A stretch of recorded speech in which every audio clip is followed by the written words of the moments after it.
When it comes to decluttering, this category is probably going to make the biggest difference in your home, but it comes with one of the biggest obstacles. If you can overcome it, you can make huge strides. Let's go. Hi guys, it's Laura and I am willing to bet two things. One, you have a bunch of unidentified cords and cables just in a big pile somewhere in your home. And two, you have at least one gadget that you no longer want or need, but you're keeping it because you don't know what else to do with it. Well, we are going to deal with both of those today. This is day 6 of the Declutter Challenge, clutter-free in 5. If you missed the previous days, you can catch up on them right here, and then be sure to subscribe so that you don't miss out on the rest of them. Now, this is simultaneously going to be an easy and a difficult category. Let me explain. It will be easy because tech is one of those things that is pretty much obsolete as soon as you take it out of the box. You probably already have a bunch of gadgets and gizmos that you're just waiting to get rid of. But let's just say you don't. So we'll start off with 3 of the easiest types. These are ones where you are going to make huge strides and see a massive visible difference. And then we will talk about the big obstacle and how to overcome it, as well as cord clutter specifically. Okay, set your timer for 5 minutes and then tackle one or more, if you still have time, energy, motivation left over, of these 3 types. The first is kitchen gadgets, mixers, blenders, that type of thing. The second is entertainment things, so TVs, game consoles. And then the third is office stuff, like printers, old computers, that type of thing. So pick one of those 3 types and blast through as much as you can in 5 minutes. And remember the cords and cables and all of the accessories that come with them too, because things come with so many things, like other things. This is why this is a category where you can see big results. And remember as well, the box. I am willing to guarantee that you have at least one box somewhere in your home that belongs to a gadget or gizmo or some electronic device or appliance that you have. Get rid of the box when you are getting rid of the item, and the user manual too. Anything that comes with a cord is probably one of the biggest clutter offenders in your home. If you have a room that you have decluttered and tidied and it still does not feel quite right to you, chances are the problem is visible cords or cables. Right, let's talk about one of the biggest obstacles that you are going to come across in probably your entire decluttering journey. If you remember in the intro video, I discussed what I call an exit strategy. That is getting stuff out of your home, knowing how and when you're going to do that. But with electronic and electrical stuff, this is a little bit more tricky because it's not stuff that you can just throw in the trash. It is generally sometimes not something that you can sell because it might just be too old, it might not have any value anymore. A lot of donation centers will not take, electrical and electronic stuff because of safety reasons.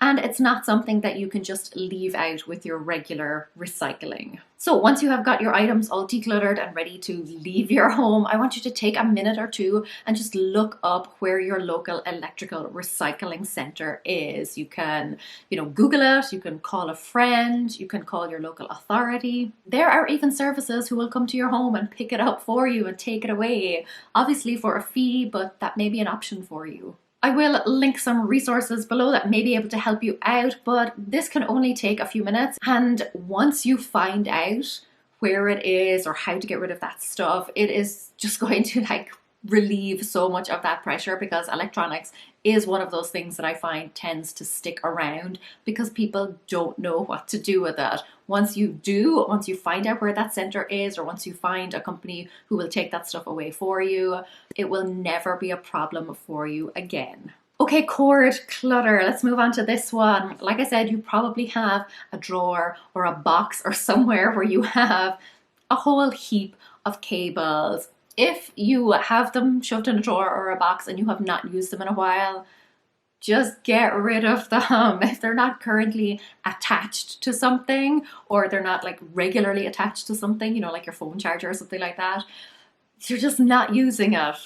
Get rid of them. Now you know where the recycling center is. This should not be a problem. Now, as you are going about your days, try to get into the habit of labeling any cords that don't already have some form of very clear identification on them. You could use a label maker. You can use washi tape right under the marker. You can use those little plastic tags that you sometimes get with bread. You can just clip those on, and again, a Sharpie or something right on it, exactly what that cord belongs to. And top tip here, make it reasonably specific. There is no point writing something like games console on it if you own 6 of them and every year or so you buy another one. So be a little bit more specific. After that then, for the ones that are not attached to something, wrap them up neatly, tie them with a twist tie or an elastic, or I've seen people put them through toilet tube rolls, you know, empty toilet rolls, and that's a great way to keep them all together, and then put them in a nice box or a drawer or wherever. Keep them all together. Just make sure, like I said, that they are labeled. Now, quickly before I go, I want to give you 2 further pieces of advice. The first, and this someday will save you, is when you are temporarily disconnecting cables from something, maybe you are fixing it or you're moving it, something like that, snap a picture before you disconnect them. You may think, oh, I'll remember where they all go. Maybe they're even color coordinated and you think it's easy.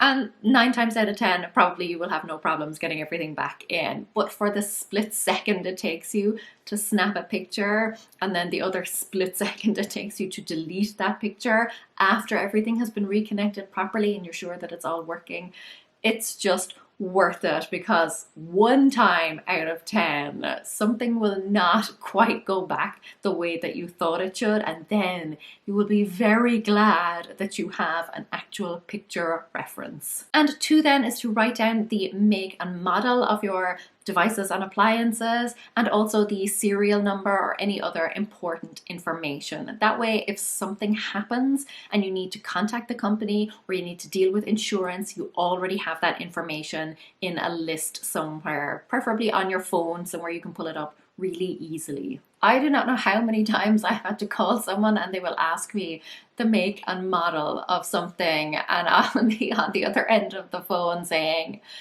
it's a Samsung washing machine. And the other person will say, ma'am, we have 1,200 washing machine models. Which one is it? A black one? Okay, next up is going to be a category that is going to, again, save you a lot of space, but is also going to make a big impact on your daily life. And not only that, but it actually may have a positive impact on your health. So be sure to subscribe and then go ahead and click through to the next video. Go raibh, míle maith go raibh, agus feici mis if she go. Slán!